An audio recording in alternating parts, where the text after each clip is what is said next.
வெறும் premier league இல்லாம the most important matches Arsenal 1 Manchester United 0 அங்கிருந்து ஆரம்பிப்போம். நான் என்ன சொல்லுவேன் எதிர்பார்க்கவே இல்லை. கேம்லயே ஆர்சனல் ஒழுங்கான ஒரே பிளேயர் வந்துட்டு ஓடேகார்ட் போட்டாரு. என்னவா welcome to new number 10 of பார்சலோனாவா.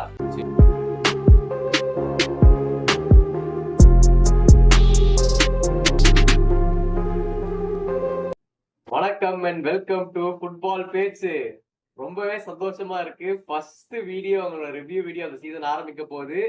அது உங்களுக்கு ஆல்ரெடி சொன்ன மாதிரி இதுல வெறும் பிரீமியர் லீக் இல்லாம த மோஸ்ட் இம்பார்ட்டன்ட் மேட்சஸ் இந்த வாரத்தில் நடந்த ஒரு லாலிகா மேட்சும் அப்புறம் புண்டஸ் லீகா சூப்பர் கப் நடந்தது. ஸோ அதை பத்தியும் பேச போறோம். ஸோ மறக்காம வந்துட்டு ஃபுல் வீடியோ பாருங்க. அதுக்கு முன்னாடி ஃபர்ஸ்ட் வீடியோவே பயங்கரமா போயிடுச்சுன்னு நான் சொல்றேன்டா. நம்ம வரலாற்றையே வந்துட்டு நம்ம 2 பேரும் சொல்லி ஒழுங்கா ஒரு ப்ரெடிக்ஷன் நடந்திருக்குது. நம்ம சொன்ன மாதிரியே ஆடிருக்காங்கன்றது எனக்கே பெருமையா இருக்கு. இதெல்லாம் எப்படா நடந்துச்சுன்னே நம்ப முடியல. அதான் எனக்கு ஒன்றும் புரியல. அதெல்லாம் உட்காந்து ஸ்டடிஸ் பண்ணி நிறைய பேப்பர்ஸ் பப்ளிஷ் பண்ணி பேண்டன்ட் எல்லாம் எழுதி அது ரிசர்ச்னால வர்ற அந்த மாதிரி தெரிஞ்சுக்கணும்னா நீங்க மறக்காம ஒவ்வொரு ப்ரிவியூ வீடியோவையும் மற்ற டீம் ஆடினாலும் பரவாயில்லப்பா, இவங்க ப்ரிவியூல நல்லா ப்ரிடிக்ட் பண்றாங்க, கரெக்டா எந்த மாதிரி ஆடணும்னு ப்ரிடிக்ட் பண்றாங்க, நீங்க பார்க்கணும். இந்த மாதிரி அவுட் பண்ணாத. எவ்வளவு ரிசர்ச் பண்ணி நம்ம பேசிக்கிட்டு இருக்கோம். அது மாதிரி அவங்க தெரிஞ்சுக்கணுமா இல்லையா? பட் இதுக்கெல்லாம் முன்னாடியே finally we are back into the season.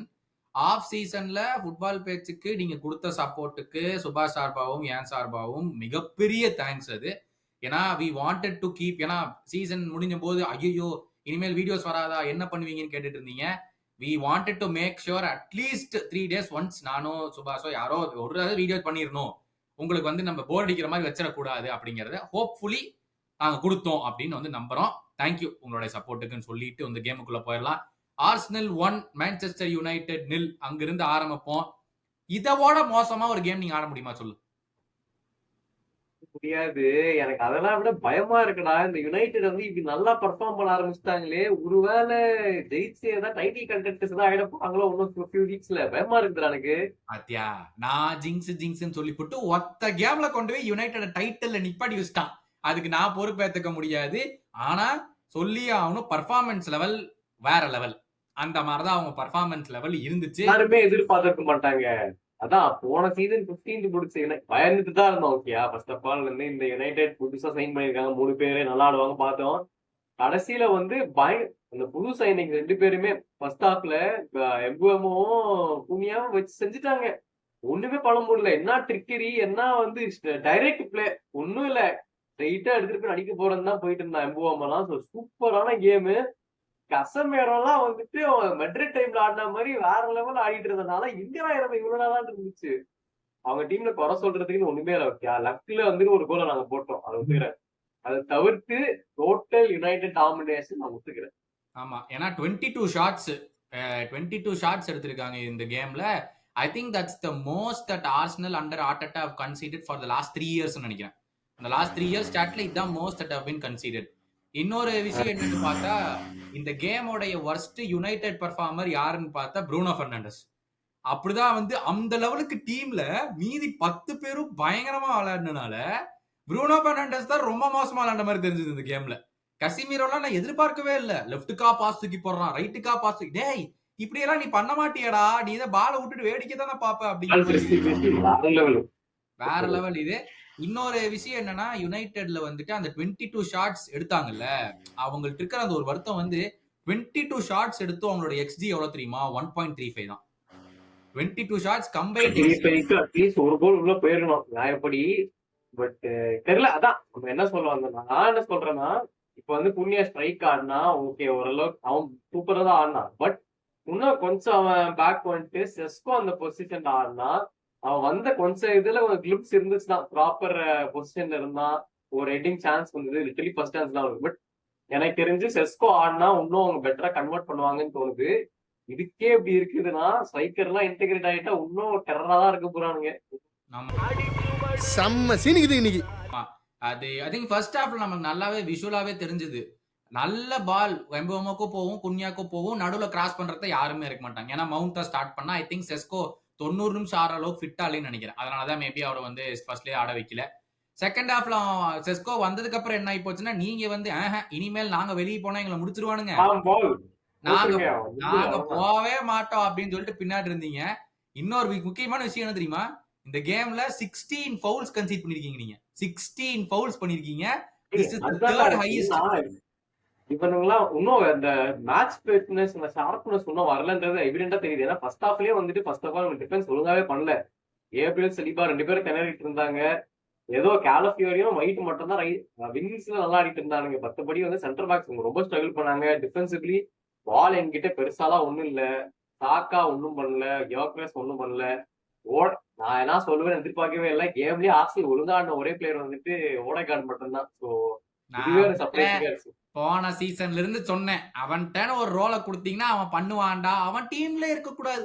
கேப்டன்சிவே மாத்துங்க. அவனை தூக்கி எறியுங்க. அப்பதான் டீம் உருப்படும். எத்தனை விஷயம் சொன்னீங்கடா. இப்ப பாரு கம்முன்னு ஓடகார்டு என்ன இவ்வளவு நல்லா ஆடுறான் அப்படின்னு. எத்தனை த்ரூ பால் பாஸ் போட்டான். யாராச்சும் ஒண்ணு சாக்கா அழகா போல ஒரு சான்ஸ் வந்து கன்வெர்ட் பண்றதுக்கு அடிச்சான் பாரு. எங்கேயோ சாக்கால invisible throughout the game. Xhaka வந்து இன்விசிபிள். ஐ திங்க் யாக்கரஸுக்கு வந்து அந்த ஒரு சப்ளையே இல்ல. அது யாக்கரஸோட கேமே இல்ல. ஏன்னா நீ யுனைடெட் வந்து அப்படியே நடுவு பிச்சில் அப்படியே போலி அமுக்கிற மாதிரி அமுக்கிட்டானுங்க. உண்மையை சொல்ல போனா யுனைடெட் ஆட விடாம பண்ணது நீங்க தான். ஃபவுல் மேல பண்ணி ஏதாச்சும் ஒரு கவுண்டர் போற மாதிரி தெரிஞ்சா தம்பி நிப்பாட்டு, நீ எங்க போற, கரெக்டான டைம்ல கரெக்டா ஃபவுலா பண்ணி நீ உங்களுக்கு இதுவே வரக்கூடாது, என்ன சொல்றது, ஒரு மொமெண்டமே கிடைக்க கூடாது அப்படின்னு சொல்லி பண்ணி விட்டீங்க. உங்களை பார்த்து கத்துக்கினதாண்டா. ஒரு வந்து ஜெயிக்க முடியாத மேட்ச் ஒன்று போயிடுச்சுன்னா இந்த மாதிரி ஏதாவது சூரியத்தை வச்சுட்டு ஜெயிக்கணும்ன்றது கத்துக்கணும் உங்ககிட்ட இருந்தா. இந்த மாதிரி கேம்ஸ் ஜெயிச்சாதான் டைட்டில்ஸ் எல்லாம் ஜெயிக்க முடியும். ஜென்ரலா ஆஸ்ட்ரல் சொல்லலை, எல்லாம் ஜெயிச்சாதான் டைட்டில் ஜெயிக்க முடியும். அதனால வந்து உங்க டீமுக்கு என்ன ஒண்ணுமே போகாத டைம்ல இந்த மாதிரி ஏதாச்சும் பண்ணி கேம் இழுத்து அடிச்சு ஜெயிச்சாதான் உண்டு. பர்ஃபார்மன்ஸ் வைஸ் வந்து ராயா தான் இங்க மேன் ஆஃப் த மேட்ச் பர்ஃபார்மன்ஸை போட்டு காப்பாத்தலாம். தெய்வம் அவன் இல்லைன்னா வந்து கேம் எப்பயோ முடிஞ்சிருக்கும். மற்றபடி அவங்க டீம்ல வந்து எல்லாருக்குமே நான் ஷவுட் அவுட் கொடுக்கலாம். டோர்குல இருந்து மவுண்ட்ல இருந்து எல்லாருக்குமே கொடுக்கலாம். ஸோ அவங்க டீம்ல குறையல எனக்கு கேட்டா. பினிஷிங் தவிர மத்த எல்லாமே சூப்பரா பண்றாங்க. இந்த டீம் வந்து பயங்கரமா செட் ஆயிடுச்சு. அந்த கோல் கீப்பிங் இன்சிடென்ட் வேணா வருவோம். இப்போ வந்து அந்த பயாண்டர் வந்துட்டு ஐ ஃபீல் ரொம்ப ஈஸியா விட்டுட்டான். அது வந்து அவனை தள்ளி விடுறானோ இல்லையா. ஏன்னா ராயாக்கும் செகண்ட் ஹாஃப் அந்த மாதிரி பண்ணா அவன் வந்து பால பஞ்ச் பண்ணி விட்டான். இங்க இல்ல, I வந்து அவன் think இன்னும் அது கொஞ்சம் அந்த ஸ்ட்ராங்கரா incident எடுத்துருக்கோன்ற இதெல்லாம் ஃபவுல் கண்டிப்பா கொடுக்க மாட்டாங்க எந்த இல்ல கேம். இல்ல அந்த இன்சிடென்ட் யுனைடெட் ஃபேன்ஸே கேட்கல. டேய் ஒழுங்கா பண்ணிடுறா அப்படின்னு தான் சொன்னாங்க. யுனைடெட் ஃபேன்ஸ் யாருமே வந்து ஐயோ இது பவுல், ஐயோ இதனாலதான் தோத்தோம்னா எந்த யுனைடெட் ஃபேனுமே பேசல. ஆனா அவங்க கேட்ட கேள்வி, சலீபா பால தொடாமையே போய் டமார் அப்படின்னு சொல்லிட்டு குன்னியாவை கீழே தள்ளி விட்டான். 89th மினிட்டோ 90th மினிட்டோ. இதைய வந்து நான் போன சீசன் பார்த்திருக்கோம். பல வாட்டி பெனல்டி கொடுக்கப்பட்டுச்சு. உனக்கு என்ன ஃபீலிங் இருக்கு, அது பெனல்ட்டியா இல்லையா? உங்களுக்கு எதிர்த்து நடந்திருந்தா நீ கேட்டிருப்பியா மாட்டியா? அது தெரியலடா. தெரியல. இது வந்துட்டு லைக் குனியாக்குமே பால் வரல பெருசா. ஸோ வந்துட்டு 2 பேருமே 50-50 சேலஞ்சு. ஆனா ஒண்ணு நோட்டீஸ் பண்ண, கேம் ஃபுல்லாவே ரெஃப்ரி லீனியண்டா தான் இருந்தாரு. இந்த ஒரு இன்சிடென்ட் மட்டும் இல்ல, நிறைய இன்சிடென்ட்ல அவர் லீனியண்டா தான் இருந்தாரு. இந்த மாதிரி கேம் கேரி ஆன் பண்றது. ஆக்சுவலா போன வருஷம் அவங்க கொடுத்துருக்க ஃபவுல்லாம் கொடுக்கவே இல்லை. நிறைய வந்துட்டு நல்லா அடிச்சுக்கிறாங்க. கேம் பாட்டு போட்டோம் தான் விட்டாங்க. ஐ ஃபீல் ரெஃப்ரி த்ரோத் கேம் வந்து கொஞ்சம் லீனியண்டா இருந்தாரு. அதனால எனக்கு பெருசா இதுவுமே பெனால்டி காலுக்குலாம் ஒர்க் இல்லைன்னு தான் தோணுது எனக்கு. ஸோ என்னை பொறுத்த அதை வரைக்கும் பத்தி பெருசா பேசணும் இல்ல. he took the man outரா. அவன் பால கொஞ்சம் எடுத்திருந்தா கூட வந்து ஓகே பால் எடுத்தான் அப்படின்னு சொல்லலாம். he completely took the man. அந்த அவனோட ஃபுட்டே போய் பாத்தீங்கன்னா குன்னியா மேலதான் அடிக்குது. ஆனா இன்னொரு ஒரு சப்போர்ட் என்ன கொடுக்கலான்னு பார்த்தா குன்னியா வந்து அவன் மேல விழுகிற மாதிரியும் இருக்கு. ஒரு பின்னாடி ஆங்கிள் சொல்றேன். ஏன்னா குன்னியாவும் பால் ஃபுல் கண்ட்ரோலா வைக்கலாம். வந்த உடனே விழுற மாதிரி தான் வந்தாரு. எப்படி என்ன சொல்லலாம்னா வந்து ஆன் ஃபீல்ட்ல வந்து கொடுக்கல. விஏஆரும் செக் பண்ணாங்க, அப்பயும் கொடுக்கலன்னா வந்துட்டு இதுக்கு மேல நம்ம சொல்றதுக்கு ஒண்ணும் இல்ல. இல்ல அதான் அது வரதான் போகுது சீசனு. திருப்பி நாம தப்பு பண்றோம். இது விஐஆரோட தப்பு கிடையாது. இது வந்து ஆன் த ஃபீல்ட்ல ரெஃப்ரி பார்த்துட்டு எனக்கு போதுமான அளவு கான்டாக்ட் இல்லைன்னு முடிவு பண்ணனாலதான் விஐஆர் பார்த்தோம் இல்ல. ரெஃப்ரி ஆன் த ஃபீல்ட்ல போதுமான அளவு இல்லைன்ட்டான், நான் உள்ள போறது இல்லைன்னு முடிவு பண்ணாங்க. விஐஆர் எப்ப உள்ள போவாங்கன்னா கிளியர் அண்ட் ஆப்வியஸ் சொல்லுவோம்ல, தப்பு கம்ப்ளீட்டா இருக்கு ஆனா அவன் தப்புன்னு நினைக்கவே இல்லைன்னா தான் விஐஆர் கூப்பிடுவாங்க. சோ ஆன் ஃபீல்ட் ரெஃப்ரி தான் நம்ம கேள்வி வைக்கணும், ஏன் கொடுக்கலன்னு சொல்லிட்டு. I thought it was falling over அப்படின்னு இருந்துச்சு. எனக்கு என்னன்னா, you barely came out of the game. Arsenal barely made it out with 3 points. ஏன்னா நீங்களும் கோல் போடுற மாதிரி அறிகுறியே இல்ல. அதுக்கு மேல நீ கோல் போடுறதுக்கான அறிகுறியே இல்ல இந்த கேம்ல. யுனைடெட் கோல் போடுறதுக்கான அறிகுறி அவங்கள்ட்ட நான் சொன்னேன். 22 ஷாட்ஸ்ல வெறும் 1.3 XG. அது அப்போ உனக்கு தெரியும் 22 ஷாட்ஸோட குவாலிட்டி எவ்வளவு மோசமா இருந்துச்சுன்னு சொல்லி. அதுதான் அதுதான் இப்ப வந்து ஆர்டேட்டாவே கேமுக்கு அப்புறம் சொல்லிப்பாங்க இந்த மாதிரி அது ரொம்ப ஸ்கிராப்பி கேம் தான், நாங்க வந்து எப்படியும் ஜெயிச்சிட்டோம்ட்டு. எனக்கு என்ன ஒரு பாசிட்டிவ் எடுக்கணும்னா வந்து என்ன இருந்தாலும் டிஃபென்சிவ்லி ஒரு யூனிட்டா ஒர்க் அவுட் ஆயிடுச்சு. எப்படியோ நாங்க வந்து ஃபர்ஸ்ட் ஹாஃப் செகண்ட் ஹாஃப் சரி எப்படியோ கேமை பிக்கப் பண்ணி டிஃபென்சிவ்லி எங்க ஒர்க்கை வந்து ப்ராப்பரா பண்ணிட்டோம். அட்டாக்கிங்ல நிறைய இம்ப்ரூவ் பண்ண வேண்டியது இருக்குது. யுனைடெட் தான் மோர் பாசிட்டிவ்ஸ். பட் நம்ம இந்த யோக்கரஸ் நிறைய பேர் ஸ்லாண்டர் பண்ண ஆரம்பிச்சிட்டாங்க. அப்படி அது மட்டும் நான் சொல்லிக்கிறேன். ஃபர்ஸ்ட் கேம் ஓல்ட் டிராஃபர்ட்ல ஆடுறான்.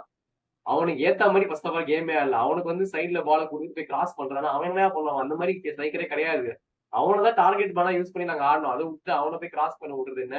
பிசிக்கலி பேங்கால் அவன் அந்த மாதிரி ஒரு பிசிக்கல் பிளேயர் ஆர்சனல் ஆடவே இல்லை. டெலிக் எல்லாம் வந்து 2 வாட்டி தள்ளி விட்டான்.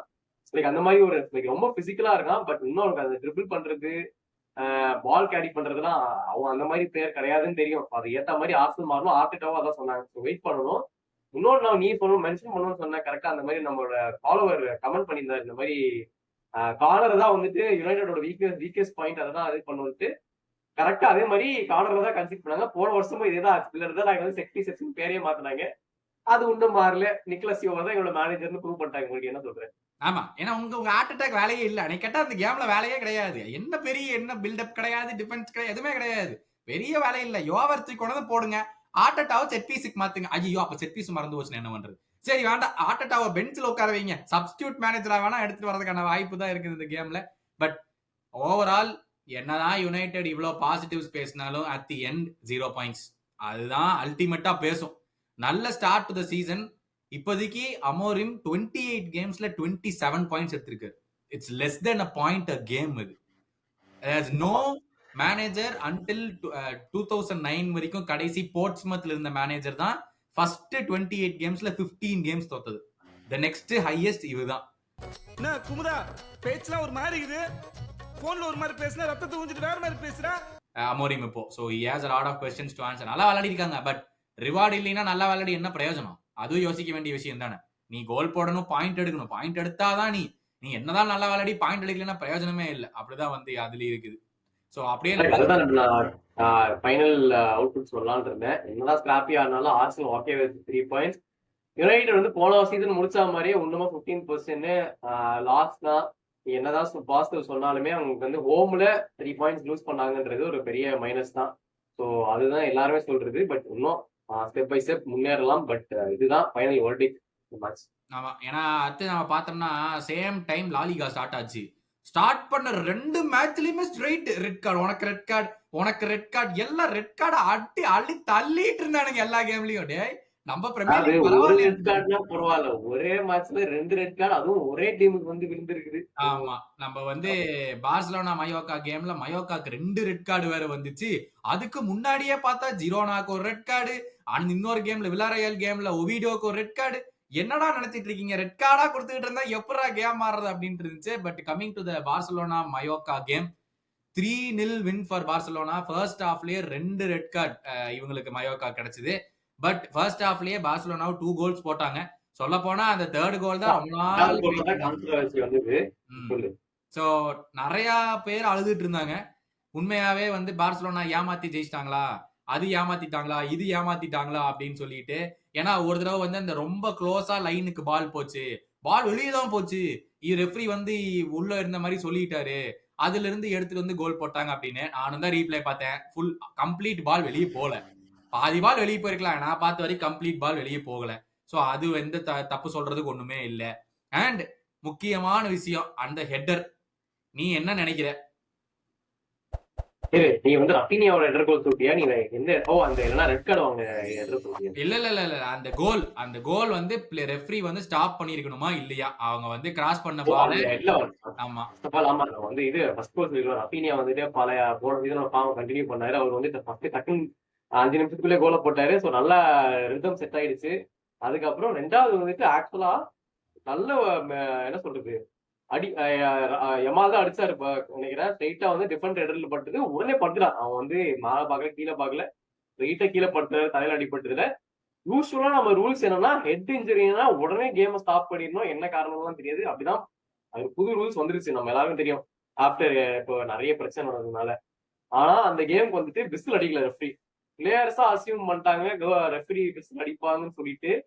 ஸோ வந்து அப்படி பார்த்தாலும் வந்து அவங்க பெருசா நிறுத்தின மாதிரி தெரியல. டிஃபெண்டர் எல்லாம் ஸ்டாப் பண்ணதான் ட்ரை பண்ணா, கோல் கீப்பரும் வந்துட்டு அவரு சுத்தமா அட்டெம்ப்டே பண்ணல. அட்டம் பண்ணிருப்பாங்கன்னு தெரியல. ஆனா ஃபெரான் டாரஸ் வந்து ஒரு நல்ல ஷாட் அடிச்சா கோல் போயிடுச்சு. ஐ ஃபீல் அந்த டிஃபெண்டர்ஸ் நிறுத்தி இருக்க கூடாது. அவங்க விசில் அடிக்கிற வரைக்கும் கண்டினியூ பண்ணிட்டு தான் இருக்கணும்.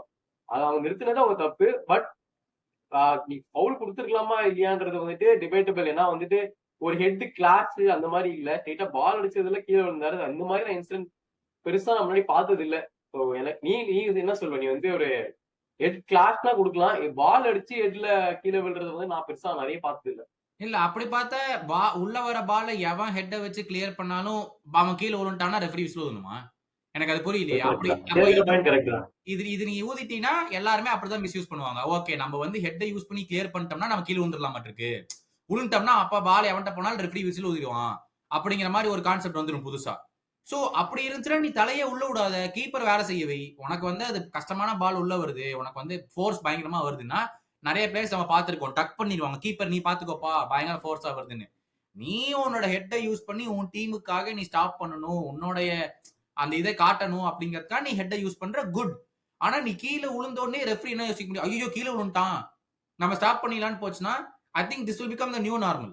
அவனை யாருமே சேலஞ்ச் பண்ணல, கிளாஷ் ஆஃப் ஹெட்ஸ் கிடையாது, ரெண்டு பேரும் ஹெட்டருக்கு போகல, உள்ள வந்த பால ஹெட் பண்றதுக்காக கிளியர் பண்ணி விட்டான்.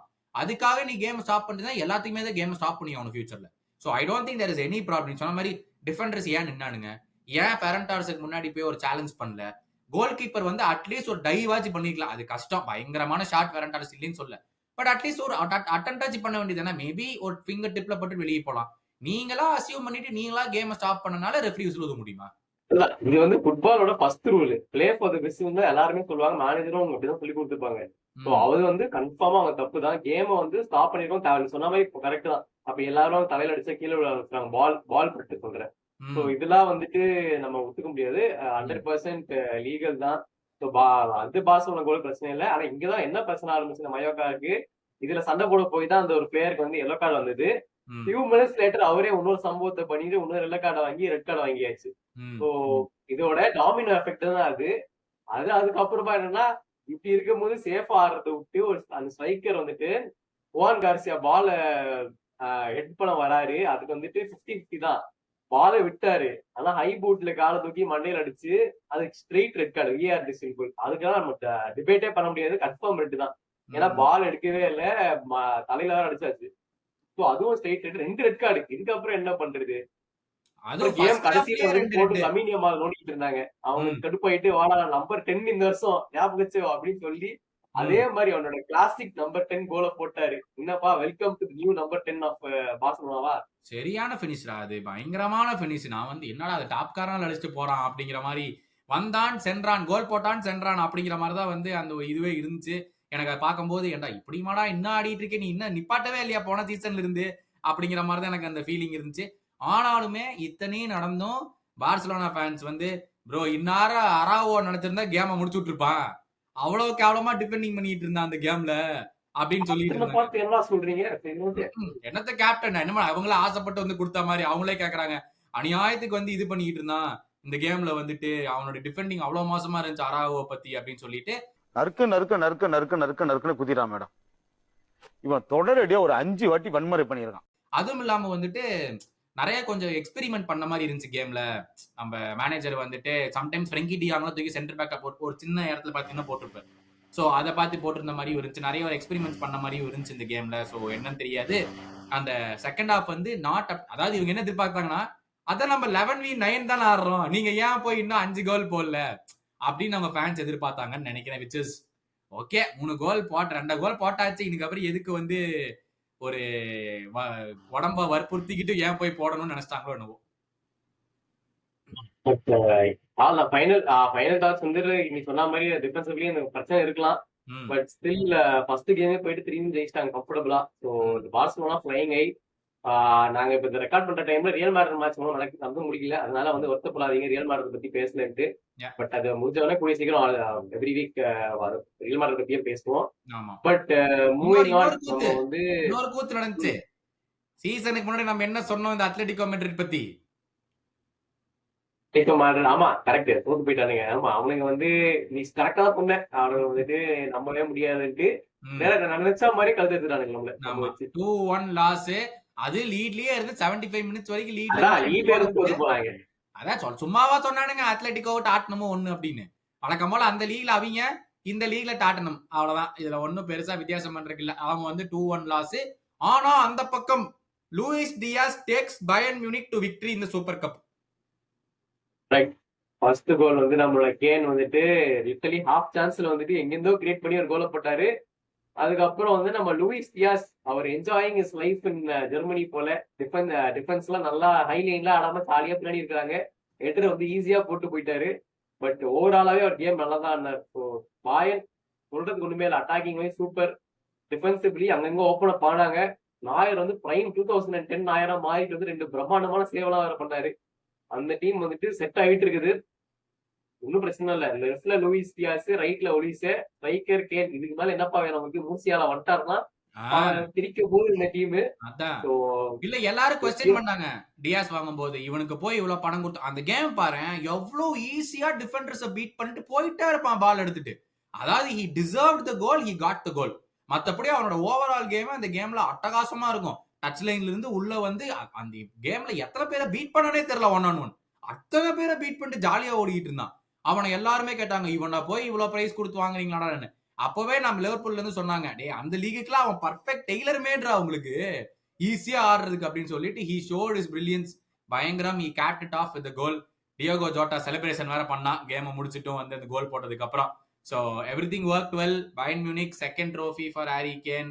லூயிஸ் டியாஸ் அங்க போனோடனே ஒரு trophy. Super cup, German super cup போய் பயர்ன் மியூனிக் வின் பண்றாங்க. நெக்ஸ்ட் வீக்ல இருந்து ஸ்டார்ட் ஆகுது புண்டஸ் லீகா. இந்த கமிங் வீக்ல இருந்து ஸ்டார்ட் ஆகுது. இவனோட ஃபர்ஸ்ட் ட்ரோஃபி, ஐ மீன் கேனுக்கோட செகண்ட் ட்ரோஃபி போய் எப்படி ஜெயிச்சாரு. செகண்ட் தேர்ட் சீசன் இப்போ வரப்போகுது. ஸோ அதுக்குள்ள 2 ட்ரோஃபி சூப்பர் கப் ஜெயிச்சாங்க against Stuttgart. Congratulation to Bayern. உங்களை நீங்க நல்லா என்ஜாய் பண்ணுங்க. பட் இதோட நம்ம ராப் அப் பண்ணிக்கலாம் நினைக்கிறேன் நம்மளோட ரிவ்யூ எபிசோட. மறக்காம இந்த செக்மெண்ட் உங்களுக்கு பிடிச்சதுன்னா பாருங்க, ஷார்ட் அண்ட் ஸ்வீட்டால பேசியாச்சு. முக்கியமான கேம்ஸ் ஆஃப்கோர்ஸ் நம்ம வந்து இன்னும் பிரீமியர் லீக்ல மற்ற டீம்ஸ் பத்தி பேச வருத்தப்படாதீங்க. கண்டிப்பா வந்துட்டு வேற எபிசோட்ல வந்து நம்ம ஃபுல் பிளெஜ்டா அதை பத்தி பேசுவோம். டக்குனு குவிக்கா ரீகேப் பண்ணோம்னா, மேன் சிட்டி வந்துட்டு சூப்பரா ஆடினாங்க. புது சைனிங் எல்லாரும் பிரம்மாண்டமா ஆடினாங்க. 6 கோலு, செர்கி 8 பயங்கரமா ஆடினாரு. ரெயின்டர்ஸ் அவரும் கோல போட்டாரு. சிட்டிக்கெல்லாம் பிரம்மாண்டம். அப்புறமா ஸ்பர்ஸும் வந்துட்டு ஜெயிச்சிட்டாங்க, நல்லபடியா ஜெயிச்சிட்டாங்க. ரிசார்ட் ஸ்ட்ரைக்கரா போட்டு. ஸோ செல்சி மட்டும்தான் 0 ஆல்ரா.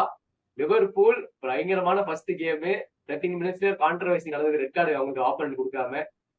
அப்புறம் எப்படியோ போய் 2-0 இருந்து 2-2 அதே கிறிஸ்டல் பேலஸ் கேம் பண்ணி கடைசியில 2 கோலை போட்டு ஜெயிச்சிட்டாங்க. சரியான game, black Bastar game. So எல்லா டீம்ஸுமே நல்லா பெர்ஃபார்ம் பண்ணியாச்சு. இன்னும் டீட்டெயில்டா வேற ரிவ்யூ எபிசோட்ல பேசுவோம். இந்த பிடிச்சதுதான் மறக்காம லைக், ஷேர், சப்ஸ்கிரைப் எல்லாமே பண்ணிருங்க. இந்த எபிசோட் ஜாயின் பண்றதுக்கு மிக்க நன்றி ஃப்ரம் கௌதம் அண்ட் சுபாஷ். ஃபுட்பால் பேசு. நன்றி, வணக்கம்.